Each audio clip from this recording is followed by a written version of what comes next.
ಕಿಲಾಡಿ ಸಂಜು ಬಸಯ್ಯ ಪತ್ನಿಗೆ ಅಶ್ಲೀಲ ಸಂದೇಶವನ್ನ ಕಳುಹಿಸಲಾಗಿತ್ತು. ಅಶ್ಲೀಲವಾಗಿ ಮೆಸೇಜ್ ಕಳಿಸಿದವನಿಗೆ ನಟ ಇದೀಗ ಸರಿಯಾಗಿ ಬುದ್ಧಿ ಕಲಿಸಿದ್ದಾರೆ. ಇನ್ಸ್ಟಾಗ್ರಾಂನಲ್ಲಿ ಅಶ್ಲೀಲ ಮೆಸೇಜ್ ಹಾಕಿದ್ದ ಯುವಕ ನಟಿ ಪಲ್ಲವಿ ಸಂಜು ಬಸಯ್ಯಗೆ ಅಶ್ಲೀಲ ಫೋಟೋ ರವಾನೆಯಾಗಿತ್ತು. ಮೆಸೇಜ್ ಹಾಗೂ ಅಶ್ಲೀಲ ಫೋಟೋಗಳನ್ನ ಈ ಯುವಕ ಕಳಿಸಿದ್ದ ಅನ್ನೋದಾಗಿ ಇನ್ನು ಬೈಲಹೊಂಗಲ ಠಾಣೆಗೆ ದೂರು ನೀಡಿ ಆ ಯುವಕನ ಬಂಧನವನ್ನ ಮಾಡಲಾಗಿದೆ.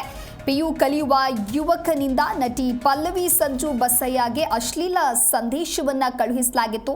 ಪಲ್ಲವಿ ಹಾಸ್ಯ ನಟ ಸಂಜು ಬಸಯ್ಯ ಅವರ ಪತ್ನಿ ಇನ್ಸ್ಟಾಗ್ರಾಂನಲ್ಲಿ ಅಶ್ಲೀಲ ಮೆಸೇಜ್ ಅನ್ನ ಹಾಕಿದ್ರು. ವಿಜಯನಗರದ ಯುವಕ ಅಂತ ಹೇಳಿ ಇನ್ನು ಸಂಯಮ ಕಳೆದುಕೊಳ್ಳದೆ ಪೊಲೀಸರ ಗಮನಕ್ಕೆ ತಂದಿದ್ದಾರೆ. ನಟ ಸಂಜು ತನ್ನ ಪತ್ನಿಗೆ ಈ ರೀತಿಯಾಗಿ ಅಶ್ಲೀಲ ಸಂದೇಶವನ್ನ ಕಳುಹಿಸಿದ್ದಾರೆ ಅನ್ನುವಂತಹ ನಿಟ್ಟಿನಲ್ಲಿ ಪೊಲೀಸರಿಗೆ ದೂರು ನೀಡ್ತಾ ಇದ್ದಂತೆ ಬೈಲಹೊಂಗಲ ಠಾಣೆ ಪೊಲೀಸರು ಅಲರ್ಟ್ ಆಗ್ತಾರೆ. ಅಶ್ಲೀಲ ಸಂದೇಶವನ್ನ ಕಳುಹಿಸಿದವನಿಗೆ ಬುದ್ಧಿ ಹೇಳಿ ಪೊಲೀಸರು ಬುದ್ಧಿ ಹೇಳಿದ್ದಾರೆ. ಯುವಕನ ಭವಿಷ್ಯ ಹಾಳಾಗಬಾರದು ಅಂತ ಹೇಳಿ ಬುದ್ಧಿ ಹೇಳಿ ಕಳಿಸಿದ್ದಾರೆ. ಇನ್ನು ಇಂತಹದ್ದೇ ಪ್ರಕರಣದಲ್ಲಿ ಸದ್ಯ ಬಂಧಿಯಾಗಿ ಹೊರಗಡೆ ಇದ್ದಾರೆ ನಟ ದರ್ಶನ್ಗೂ ಸಹ ಮಾದರಿಯಾಗಿದ್ದಾರೆ ಹಾಸ್ಯ ನಟ ಸಂಜು ಬಸಯ್ಯ ಅನ್ನೋದು ಗೊತ್ತಾಗ್ತಾ ಇದೆ. ಈ ಕುರಿತಂತೆ ಮತ್ತಷ್ಟು ಮಾಹಿತಿಯನ್ನ ನೀಡಲಿದ್ದಾರೆ ನಮ್ಮ ಪ್ರತಿನಿಧಿ ಶ್ರೀಧರ್ ದೂರವಾಣಿ ಸಂಪರ್ಕದಲ್ಲಿ.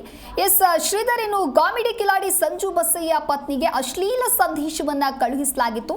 ಅಶ್ಲೀಲವಾಗಿ ಮೆಸೇಜ್ ಕಳುಹಿಸಿದ್ದವನಿಗೆ ನಟ ಸರಿಯಾಗಿ ಬುದ್ಧಿ ಕಲಿಸಿದ್ದಾರೆ. ಈ ಕುರಿತಂತೆ ಮಾಹಿತಿ ಕೊಡ್ತಾ ಹೋಗೋದಾದ್ರೆ. ಖಂಡಿತ ದೇವಿಯಾದಾಸ್, ಏನಂತಂದ್ರೆ ಈಗಾಗಲೇ ಏನಂತಂದ್ರೆ ಸಾಮಾಜಿಕ ಜಾಲತಾಣಗಳಲ್ಲಿ ಒಂದು ಹೆಣ್ಣು ಮಕ್ಕಳಿಗೆ ಏನಂತಂದ್ರೆ ಒಂದು ಯುವಕರಿಂದ ಅಶ್ಲೀಲ ಒಂದು ಮೆಸೇಜ್ ಆಗಿರ್ಬೋದು, ಮತ್ತೆ ಇನ್ನಿತರ ಅಶ್ಲೀಲ ಒಂದು ಪದ ಬಳಕೆ ಇರತಕ್ಕಂತ ಒಂದು ರೀಲ್ಸ್ ಆಗಿರ್ಬೋದು, ಈ ರೀತಿ ಸಾಮಾಜಿಕ ಜಾಲತಾಣಗಳಲ್ಲಿ ಅತಿ ಹೆಚ್ಚಾಗ್ತಾ ಇದೆ ಅಂತ ಹೇಳ್ಬೋದು. ಅದೇ ಪ್ರಕರಣ ಕುರಿತು ಏನೋ ಬೈಲಹೊಂಗಲದ ಒಂದು ಹಾಸ್ಯ ನಟ ಆಗಿರ್ತಕ್ಕಂತಹ ಸಂಜು ಅವರಿಗೆ ಏನಂತಂದ್ರೆ ಸಂಜು ಅವರ ಮಿಸಸ್ ಅವರಿಗೆ ಒಬ್ಬ ಯುವಕ ಏನಂತಂದ್ರೆ ಇನ್ಸ್ಟಾಗ್ರಾಮ್ ನಲ್ಲಿ ಅಶ್ಲೀಲ ಮೆಸೇಜ್ ಅನ್ನ ಹಾಕಿರ್ತಾನೆ. ಹಾಕಿದ ತಕ್ಷಣ ಏನಂತಂದ್ರೆ ಸಂಜು ಅವರು ಅಂದ್ರೆ ಹಾಸ್ಯ ನಟ ಮಾಡ್ತಿರ್ತಕ್ಕಂತ ಸಂಜು ಬಸಯ್ಯ ಅವ್ರು ಏನಿದ್ದಾರೆ ಅವರು ಅಲ್ಲೇ ಬೈಲಹೊಂಗಲ ಠಾಣೆಗೆ ಹೋಗಿ ಒಂದು ಈ ರೀತಿ ಆಗಿದೆ ಅಂತ ಹೇಳಿ ಒಂದು ಮೆಸೇಜ್ ಗಳನ್ನೆಲ್ಲ ತೋರಿಸಿ ಜೊತೆಗೆ ಒಂದು ಅರ್ಜಿಯನ್ನ ಕೂಡ ಕೊಡ್ತಾರಂತ ಹೇಳ್ಬಹುದು.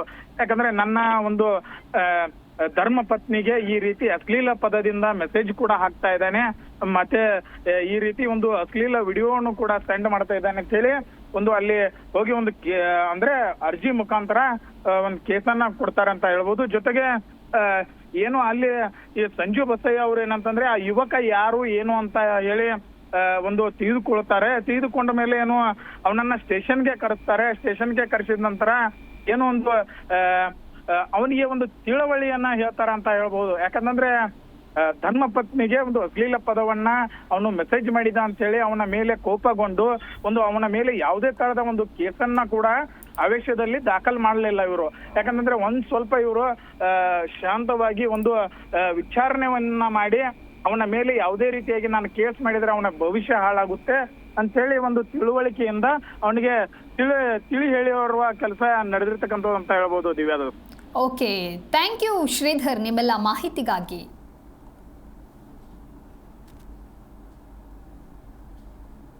ನಮ್ಮ ಫ್ಯಾಮಿಲಿ ಆಗಲಿ ಎಲ್ಲ ಒಂದೇ ಇರುತ್ತೆ, ನಿಮ್ಮ ಅಕ್ಕ ತಂಗಿರಾಗಲಿ ನಮ್ಮ ಅಕ್ಕ ತಂಗಿರಿ ಎಲ್ಲ ಒಂದೇ ಇರುತ್ತೆ. ದಯವಿಟ್ಟು ಗಮನವಿಟ್ಕೊಂಡು ಮೆಸೇಜ್ ಮಾಡಿ ಚಾಟ್ ಮಾಡ್ರಿ ಅಂತ ಕೇಳ್ಕೊಳ್ತಾ, ಇನ್ನೊಂದು ತಪ್ಪಾಗಿದ್ರೆ ಈ ರೀತಿ ಮಾಡಲ್ಲ ಅಂತ ಹೇಳ್ಬೋದು ಅವರಿಗೆ. ಇನ್ನೊಮ್ಮೆ ತಪ್ಪಾಗೈತಿ ಈ ರೀತಿ ಯಾವತ್ತು ಮಾಡೋದು. Thank you. ಹಾಯ್ ಹಲೋ ಎಲ್ಲರಿಗೂ ನಮಸ್ಕಾರ. ವಿಷಯ ಏನಪ್ಪ ಅಂತಂದ್ರೆ ಮನೋಜ್ ಅಂತ, ವಿಜಯನಗರ ಜಿಲ್ಲೆ ಹರಪನಹಳ್ಳಿ ತಾಲೂಕು, ಯಾವರು ಕಂಚಿಕೆರೆ ಗ್ರಾಮದವರು.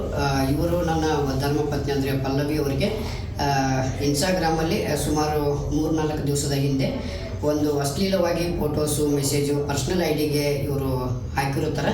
ಆ ಒಂದು ಪರ್ಸ್ನಲ್ ಐಡಿ ನಾವು ಮೆಸೇಜನ್ನು ಸೇವ್ ಮಾಡಿಕೊಂಡು ನಮ್ಮ ಬೈಲಹೊಂಗಲ ವ್ಯಾಪ್ತಿ ಸಂಬಂಧಪಟ್ಟ ಬೈಲಹೊಂಗಲ ಸ್ಟೇಷನಲ್ಲಿ ನಾವು ಕಂಪ್ಲೇಂಟ್ ಕೊಟ್ಟಾಗ ನಮಗೆ ಸಾಹೇಬರಾಗಲಿ PSI ಸಾಹೇಬರು ಆಮೇಲೆ ಎಲ್ಲ ಸಾಹೇಬರು ನಮಗೆ ಪ್ರೋತ್ಸಾಹ ನೀಡಿ ಈ ಒಂದು ವ್ಯಕ್ತಿನ ಅಲ್ಲಿಂದ ಊರಿಂದ ಕರ್ಕೊಂಡ್ಬಂದು ಇವತ್ತು ಅವರಿಗೆ ಕಠಿಣವಾದ ಶಿಕ್ಷೆ ಕೊಟ್ಟು ಇದರ ಜೊತೆಗೆ ನಾವು ಕೇಳ್ಕೊಳ್ಳೋದಿಷ್ಟೇ, ಈ ವ್ಯಕ್ತಿ ಹೇಳಿದ ಹಾಗೆ ಕೆಟ್ಟದ ಕಮೆಂಟ್ಸ್ ಏನು ಪೋಸ್ಟಲ್ಲಿ ಹಾಕ್ತಿರೋ ಅಥವಾ ಪರ್ಸ್ನಲ್ ಹಾಕ್ತಿರೋ ಏನೋ ಒಂದು ಹಾಕಿದ್ರು ಕೂಡ ನಾವು ಅದನ್ನು ಓದ್ತಾ ಇರ್ತೀವಿ, ನಾವು ಅದನ್ನು ಗಮನಿಸ್ತಾ ಇರ್ತೀವಿ ಅನ್ನೋದು ನಿಮ್ಮ ತಲೆಯಲ್ಲಿರಲಿ.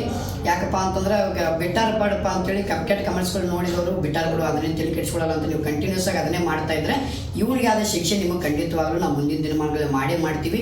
ಯಾಕಪ್ಪ ಇದ್ರ ಬಗ್ಗೆ ನಾವು ಹಿಡಿದು ತಲೆ ಕೆಡಿಸ್ಕೊಂಡಿದ್ದಿಲ್ಲ, ಇನ್ಮೇಲೆ ತಲೆ ಕೆಡಿಸ್ಕೋಬೇಕಾಗತ್ತೆ. ಯಾಕೆ ನಮಗೂ ಲೈಫ್ ಇದೆ, ನಮಗೂ ಜೀವನ ಇರುತ್ತೆ, ನಾವು ಸೋಷಿಯಲ್ ಮೀಡಿಯಾದಾಗ ಬೆಳೆಯೋರಿದ್ದೀವಿ, ಸೋಷಿಯಲ್ ಮೀಡಿಯಾದ ನಮ್ಮ ಜೀವನ ಆಗುತ್ತೆ. ಹೀಗಾಗಿ ನೀವು ಅರಿವಿಟ್ಕೊಂಡು ನೀವು ಮೆಸೇಜ್ಗಳನ್ನ ಮಾಡಬೇಕಾಗತ್ತೆ. ನಿಮ್ಮ ಫ್ಯಾಮಿಲಿ ಆಗಲಿ ನಮ್ಮ ಫ್ಯಾಮಿಲಿ ಆಗಲಿ ಎಲ್ಲ ಒಂದೇ ಇರುತ್ತೆ, ನಿಮ್ಮ ಅಕ್ಕ ತಂಗಿರಾಗಲಿ ನಮ್ಮ ಅಕ್ಕ ತಂಗಿರ ಎಲ್ಲ ಒಂದೇ ಇರುತ್ತೆ. ದಯವಿಟ್ಟು ಗಮನವಿಟ್ಕೊಂಡು ಮೆಸೇಜ್ ಮಾಡಿ ಚಾಟ್ ಮಾಡ್ರಿ ಅಂತ ಕೇಳ್ಕೊಳ್ತಾ